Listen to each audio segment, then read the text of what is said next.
We're different. Our brains are different. Our bodies are different. Our sexual organs are different.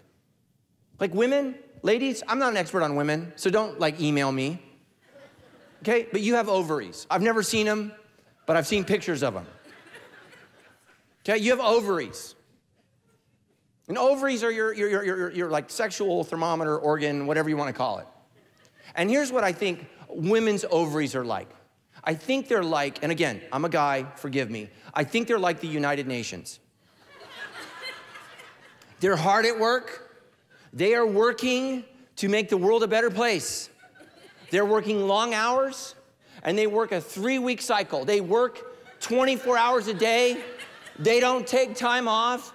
They work to make the world a better place. And we gather together, we huddle together. It's a wonderful thing. And by God's grace, some point during that 3-week process, if you're lucky, guys, they really want world peace.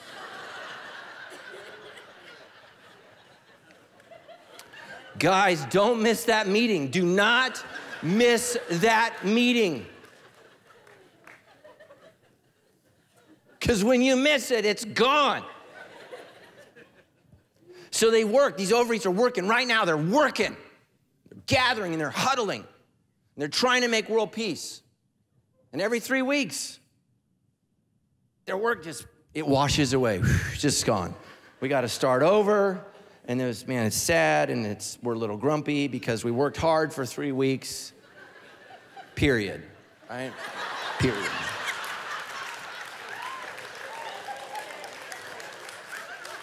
I've thought a lot about this.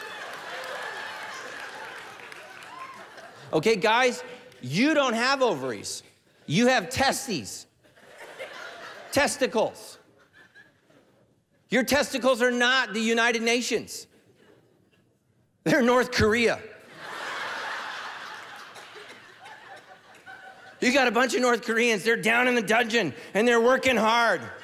They're not taking time off. They're not on a 3-week cycle. This is medically proven. They're on a 3-day cycle. Ladies, listen to me. Every 3 days, they want to launch a rocket. They're not interested in world peace. They do not care about the children in Africa. They're going to launch that rocket. Right? And listen to me, moms that are raising little boys. He's like, he doesn't have a rocket. He's got a rocket. Okay? And here's the difference. When that rocket goes off, you know what they do? They don't care where it goes. They go, woohoo! Yes! And then they go right back to work. And this is why. This is why. Like I remember forget, Tammy asked me one time, she's like, I haven't been thinking about this. She's like, but did you want to have sex this week? We're building rockets. Yes. Right? No rocket launcher likes failed launches. That does not work. You don't like that. Okay, all right. This is just my thoughts. That's all I'm saying. I'm not a scientist. 1 Corinthians 7:3. The husband, I want you to notice here, when Paul talks about meeting each other's sexual needs, I want you to notice, guys, he starts with you. The husband should fulfill his wife's sexual needs. You're like, well, I'm here. Well, you need to understand her needs.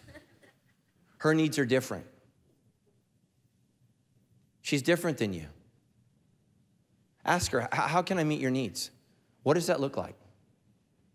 For my wife, we talk about sex when everything else is done. In my mind, we have sex, then we do everything else. Does anybody see a problem with that? Right? It's a problem. The husband should fulfill his wife's needs. How can I help you? How can I love you? How can I support you? How can I care for you? What can I do?